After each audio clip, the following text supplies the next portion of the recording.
All right, what's up, everyone? Kevin Allen here, back with another Surviving the Corona Apocalypse video where we're going to cut through the bullshit and give it to you real, because there's a lot of misinformation out there about what's happening right now, what we should be expecting going forward, how pandemics work, and all of that misinformation. I keep hearing it, I keep seeing it, I keep hearing it repeated, and it's wildly frustrating to say the least, because I can't understand how people still don't really have a full grasp of what's going on. So, let's get to the basics first. Here is our, sort of pandemic monitoring system, and it shows you, so far 378,000 cases, exponential growth in cases, exponential growth in deaths, exactly what you would expect in a pandemic. This is nothing new.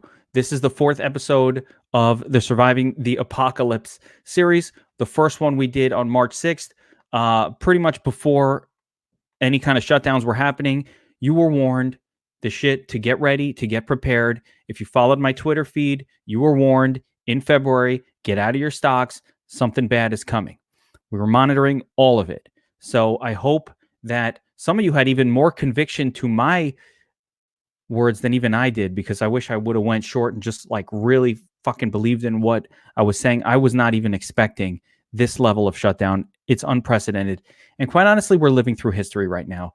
And we've got to grasp it. And that's what I'm here for. I'm here to give everybody a dose of reality, because I'm seeing so much bullshit. I'm seeing people saying things like, oh, a couple of weeks and this, it'll all blow over or it'll burn out. That is not how pandemics work. I'm hearing people saying, yeah, there's a lot more time now. That's right, Brandon. So I'm hearing people saying, well, we'll be back to normal in June, maybe July. This idea of back to normal, it's just so silly. And the lack of common sense, it disturbs me and it bothers me. So let me put it to you for real and understand what the fuck is really going on.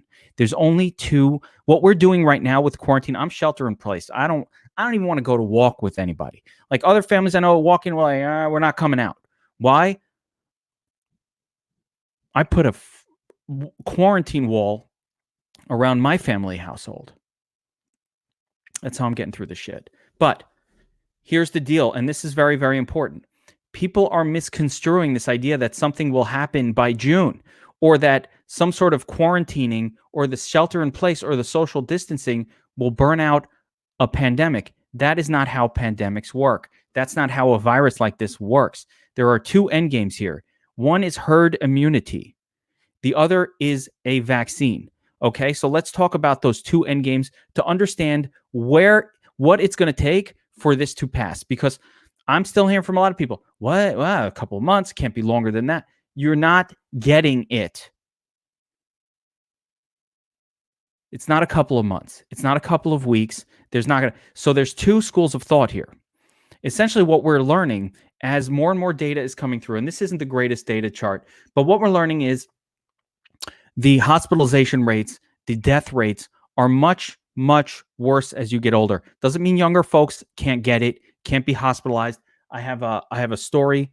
Where is it? Oh, of course, it's not open in front of me. But I had a story earlier today about a 26-year-old Olympic swimmer who's in the hospital in some kind of terrible way. So to think that young people won't get it is ridiculous. But keep this in mind. Herd immunity or a vaccine. That's the only two end games for this.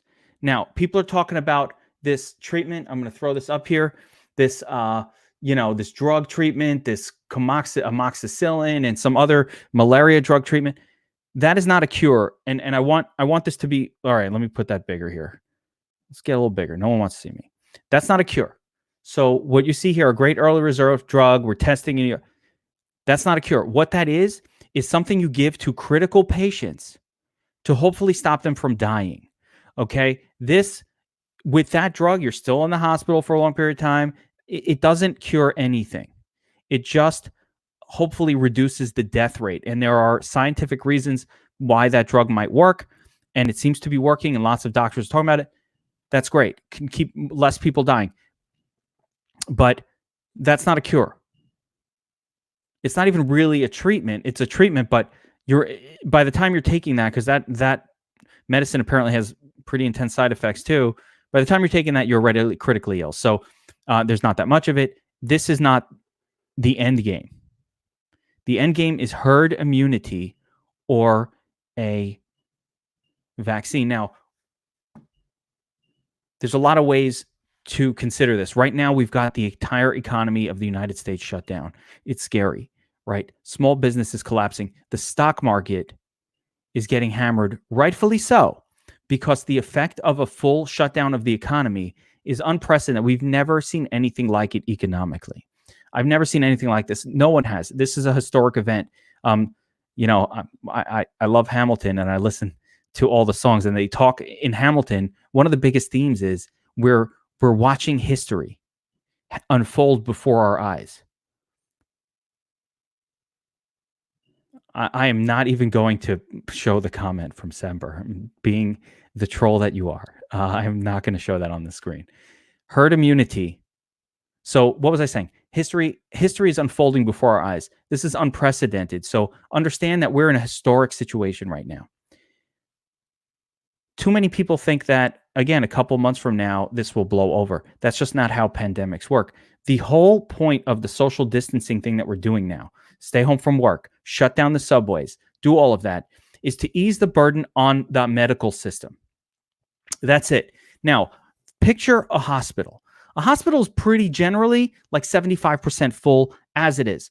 Broken legs, broken arms, heart attacks, stents, all kinds of shit that go on. Strokes, car accidents, all that kind of stuff, right? They're full already. So now when you overwhelm the medical system with just massive numbers of people who are infected with a pandemic disease, it's a double whammy. The doctors get sick, the nurses get sick, the other patients get sick. It's a fucking disaster. So one thing that we need to be doing is figuring out a way to avoid that overlap. I don't know how they're going to do it, but I trust in this country and our sort of ability to, how do I put it, adapt to whatever situation comes up. Start turning hotels that are empty into hospital wards or places to keep sick people, keep them away from other sick people. It's going to be crazy. Again, herd immunity or a vaccine. That's the only thing. Now, here's an article that my man, Bobby Klinker, showed me today, and it's very, very important. Is our fight against the coronavirus worse than the disease, right? And in this article here, it talks about how maybe all of this social distancing that we're doing, all of this shutting everything down, maybe the effect of that is worse than anything else.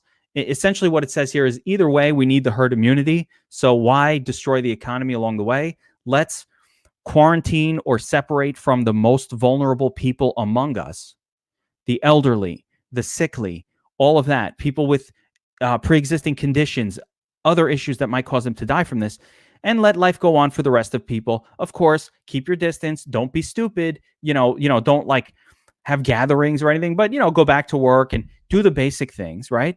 And let people just get sick. And just kind of like develop a herd immunity, right? So according to this, and now this is less crazy. Now people are like, oh, it's fucking crazy. It's less crazy than you think. Other countries kind of approached it like this initially. I don't think the politicians will have, it's a terrible and very difficult decision for whoever is making decisions to say, all right, you know what? Let's just go back to normal and, seclude the elderly, seclude anybody over 60 years old, everybody under that. The death rate, the hospitalization rate is much lower. So, we'll get through it that way. In the end of the day, that might be what we do. Okay, that might be what we have to do, because what are you going to do? Shut the whole economy down for 2 years? You're seeing what happens to businesses even with a couple of weeks shut down. They're out of business. Done. Hotel, done. These companies are not designed to have zero revenue, and there's so many things like that. Now, there's going to be a lot of losers. Short the stock market. It's not done. That sell-off continues. We all sold out, or we talked about it. We sold out in 25K, at 23K on that bounce. We were able to get out. Everybody who watched the video on March 6th, we had a bounce on the 7th or the 8th. We were able to get out of our stock positions almost at the high. That was great. It is not time to buy back. This thing has legs, and this will go much longer. That's the whole point of this video. I want to explain this thing is a much, much longer term disruption than I think what most people are understanding. So here's the herd immunity approach. I'm not going to read this, but essentially it talks about how since younger people aren't necessarily dying as much, and it's less severe for the young, not to say people won't die. A lot will die. Young people will die. No question. They'll bring it home. But they're saying, in the absence of a fast vaccine, what else are you going to do? Or start the economy back up a little bit, allow gatherings, and accept that it's going to be spread. But tell people still, hey, keep your distance. If you're sick, stay home. Certainly don't do dangerous activities. You don't need to go to concerts. We keep that shit shut down, massive gatherings. But like your place of business, your office, everything, they open it. Okay, go back to work. Try to get as much business as you. That's one solution that's being talked about. Now, there is a tweet here that a lot of people are talking about from the president.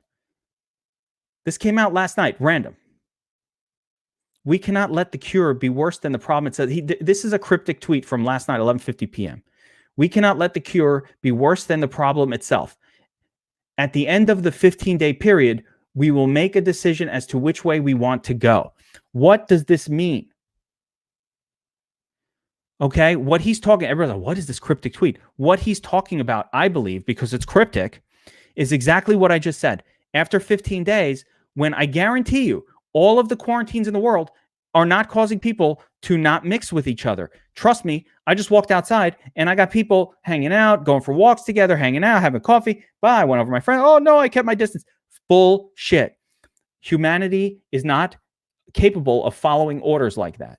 Yes, maybe in China they are, and maybe in South Korea they are, where these are people who are extremely well conditioned to listen and obey authority. But not the West. We in the West are not conditioned to obey authority. That is a communist thing. That's like socialism. That's communism. That's the ultimate obedience to authority. That's what those cultures are. We don't have that culture in America. We don't have it in the West. You see it already. People are like, I don't give a fuck. My freedom is more important. I'm going to do what I want to do. You go to the supermarket and there's lines out the door. You go anywhere and there's fucking lines all over the place. So to think that people are going to adhere to something and it's going to burn out a pandemic, that is just not what I see happening. This pandemic started with just one person. So the idea that you could burn it down to zero is statistically ridiculous. Somebody will get it. So that, all of a sudden another outbreak happens. Great testing can reduce the severity of these outbreaks, which is very, very important. And as we are improving the testing regime, the ability to test quickly, I think that will make a big difference in slowing down the spread. But again, the flu runs through 60, 70 million Americans. This thing every year, and this thing is more deadly than that and much more contagious. Now, we don't take crazy measures to stop the flu. So that's where it's like, well, we're taking these measures. Now, if you don't take measures, you kind of know what's going to happen. If the flu goes through 50, 60 million people every year, this thing's going to run through 150 million people, because why wouldn't it? It's more contagious than the flu. But the flu, we don't take crazy measures. People go to work sneezing. They're wiping their disgusting noses and they're sneezing and they're coughing on your face. And now anybody even so much as takes a sniffle in public, and the death glare that they get is enough to send them back home, hopefully. Or if you cough, my goodness, expect to be punched in the face by the person standing next to you. Like if you're on the subway coughing, you might get killed. Probably should be. But herd immunity. So our options right now, here you have the president saying 15-day, we'll make a decision. What are the ways? What is he talking about? I believe he's talking about either just saying, fuck it, let the young people just go back to what they're doing. They'll get sick. Some will die. Others will survive. Way more will survive. Maybe 99% will be fine, because maybe the kill rate is 1%, right? Okay. So the thought is let them get it. Maybe fewer hospitalization. The hospitalization rate's lower. We can handle it.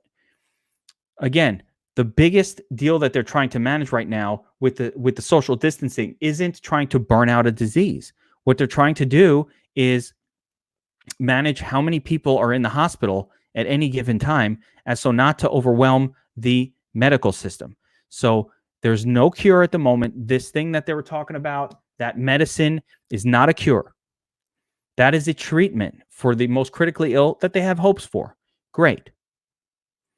I hope it works. If it does work, that'll be great. Fewer people will die. Still, people are dying. So, like, lots of people died today. If there's a cure, if this thing works so well, why are there like wait, let's go back to it. If this thing's work, why is there 600 new deaths? Why is there 100 new deaths? If we had a cure, like those people didn't get it, why the fuck didn't they get it? Why didn't they take whatever that concoction is? Look at all these deaths. So it's not that many in the scheme of humanity. These are low numbers, and we haven't even seen the real numbers explode. But I mean, 8,000 new cases reported in the US today. Italy still exploding with cases, much smaller country. China literally just lying about the numbers because it's China and they fucking lie.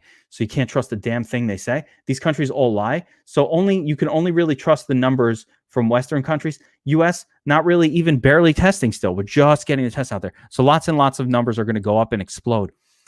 But understand right now where we're sitting,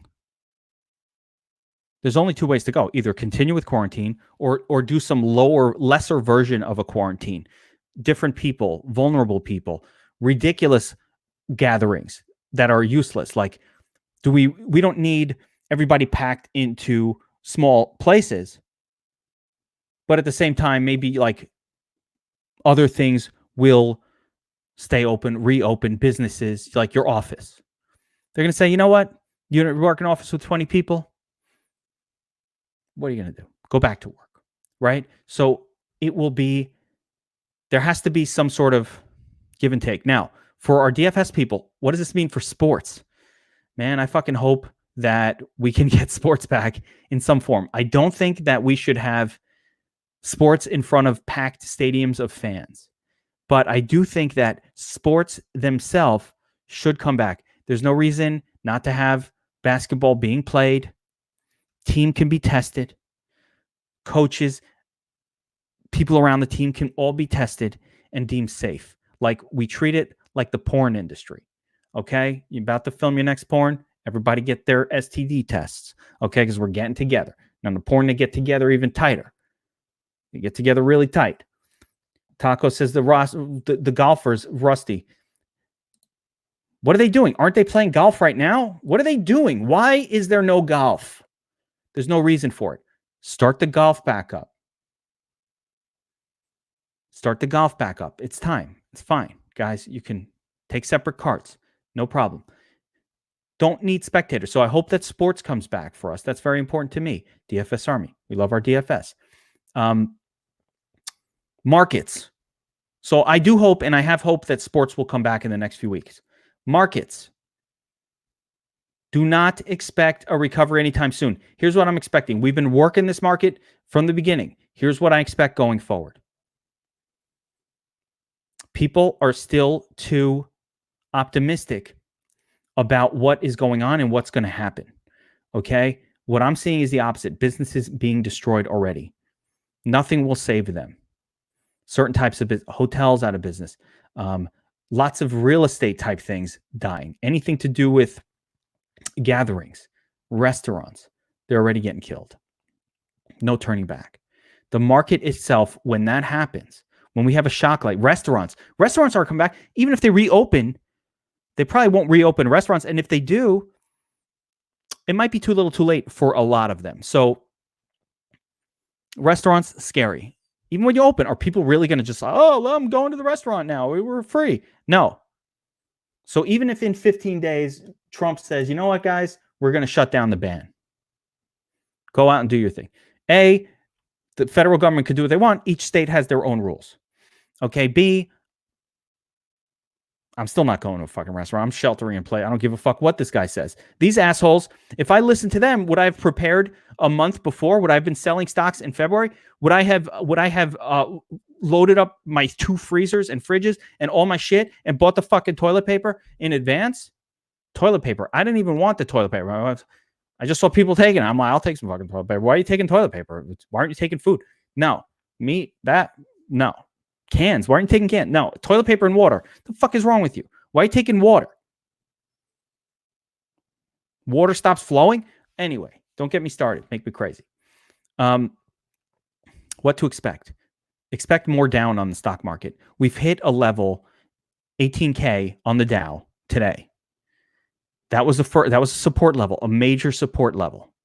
Okay, we talked about this in a previous video. Major support. We hit the support twice, bounced up. Congress about to pass a major stimulus. That will probably cause a little bit of a bounce in the stock market. Could be even like a 2,000 point bounce, even a 3. We call that a dead cat rally. Okay, everybody's exuberant. And then they realize, wait, this is just a one-time check. People paid rent. Now what? Business will still shutting. So what we're going to do when that stimulus gets passed, what I'm going to do, I'm going to wait for the bounce, let it happen, going to short the top. If you're looking for an out in your stocks that you're currently, that might be a spot. Why? Because we will then, it's irrational optimism. This is an 18-month thing. Somebody just said that here in the, yeah, here we go. A lot of people think it's going to, that's what it should last in the absence of a vaccine. So what we're looking for is either a vaccine, which takes 12 months to develop. Now people say, why can't they fast track a vaccine? And here's the problem, okay? Fast tracking a vaccine is how zombie outbreaks happen. And I say it, I kid, but if we're all in an emergency spot, like we want the vaccine fast enough. Normally what they do with the vaccine is they give it to people and they watch and they observe for a whole bunch of people and they observe and have there been side effects and they observe it for 12 to 18 months, some period of time and say, no, they're fine. Okay, this is cool. You want to fucking give a vaccine out to millions and millions of people without actually observing its effects? What if it turns you into a zombie? That's how the zombie apocalypse happened. Okay?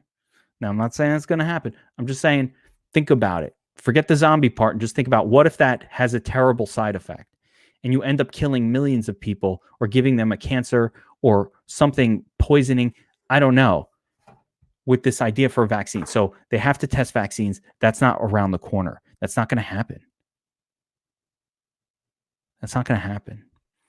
So be prepared, again, for what is coming. And it is not a we'll be fine in June situation, guys. It's not. It's not a over the summer this thing will burn out. It might. Maybe heat will slow it down. I don't know. I don't know why it would. I don't know why it would. I feel like it's hot in Italy all the time. I don't know what the weather is in Milan, but this time of year. But Italy's kind of like a warm place. It's spreading like there, like wildfire. So I'm not really buying that. But I do think, I hope that we'll get sports back soon. We've had great distraction just fucking around with esports in DFS Army, which is fun, I guess. I mean, it's cool. Actually, I kind of like it now. But I'd also like some real sports to return. I want a football season. I want all of that. I want normalcy to return to the stock market, but we're not ready to buy it. Now, why do I talk about the market a lot? Whenever the economy is decimated like this, essentially what they have is a blood in the streets scenario that tends to happen in the stock market. And I've just lived through 2 of these already. Yeah. Taco says, once all of our civil liberties are completely taken away, everything's going to be great. Yeah. History has a lot of examples of that. Plenty of that. So with the stock market, a lot of us are losing money. And that's why I talk about it. Listen, if we didn't have the balls to fully sell when we talked about it back in February, or you have some positions left over, they're going down. It doesn't feel good. I speak to a lot of people and they're telling me, man, I feel like shit. My portfolio is down. I've been through this once before and it was horrible. And now it's happening again. And oh, woe is me. And it sucks. But that's why you want to have, cash ready to deploy. That's one of the reasons. If you have cash ready to deploy, you got to wait for blood in the streets. We've got to wait for a capitulation. Capitulation has not happened yet. Capitulation is when the selling is wild.